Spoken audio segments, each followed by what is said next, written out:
Di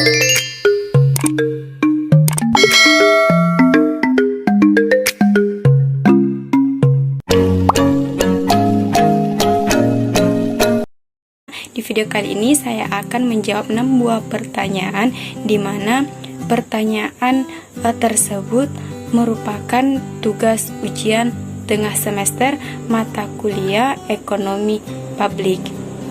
Soal yang pertama yaitu kemukakan landasan ekonomi publik.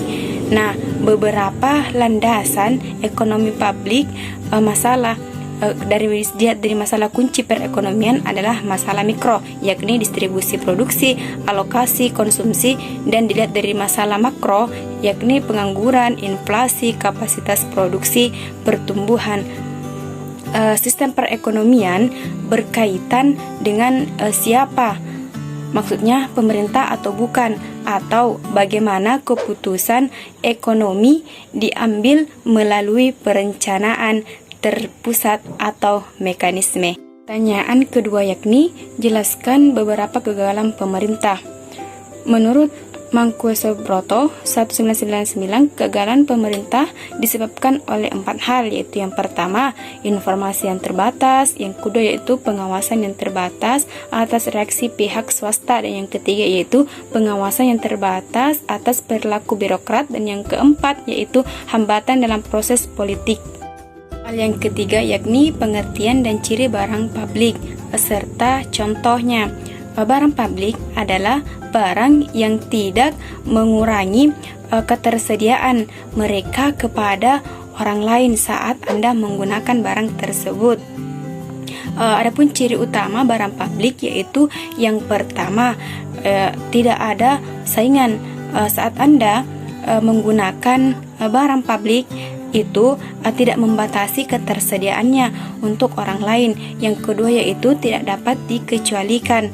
Artinya ketika pemerintah telah membuat barang publik yang tersedia, maka mereka bersedia untuk semua orang. Contohnya barang publik yaitu lampu jalan, pertahanan negara. Pertanyaan selanjutnya itu mengenai teori pengeluaran pemerintah ditinjau dari aspek makro.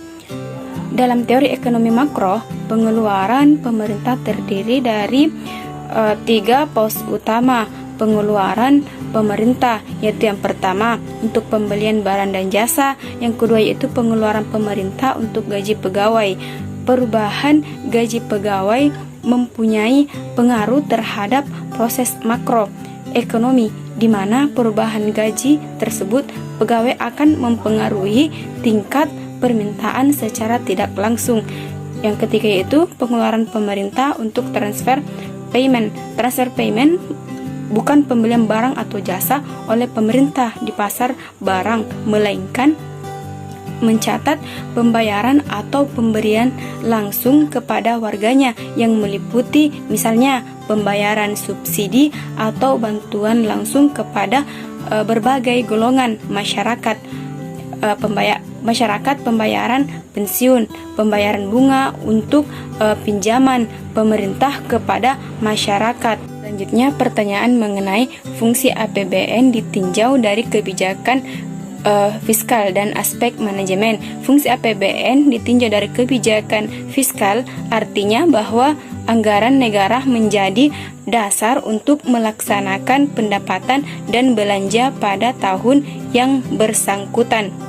Sedangkan fungsi APBN ditinjau dari aspek manajemen, mengandung arti bahwa anggaran negara menjadi pedoman bagi manajemen dalam merencanakan kegiatan pada tahun yang bersangkutan. Pertanyaan terakhir yakni bagaimana pelaksanaan dan realisasi APBN di Indonesia secara umum.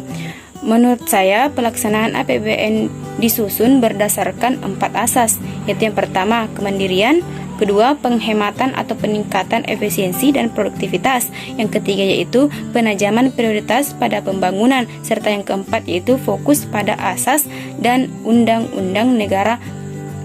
APBN yang telah ditetapkan dengan undang-undang.